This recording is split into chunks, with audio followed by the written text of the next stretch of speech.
Hey guys, welcome back. Today I'm showing you how to deposit TRX from Cwallet to cx.io. First, open the cx.io app and tap the receive section. Select TRX from the coin list and tap to proceed. You will see the TRX deposit address for the Tron network. The minimum deposit is 1 TRX with no extra fees. Copy this address by tapping the copy button. Now open your Cwallet app. My balance shows 10.96 TRX. Tap pay.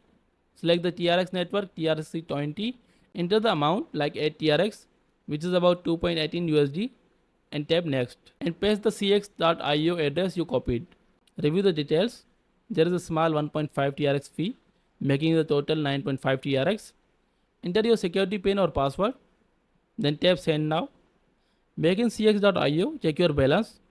It might take a minute, but my TRX increased from 0.09 to 8.09 TRX, which means it is successfully deposited.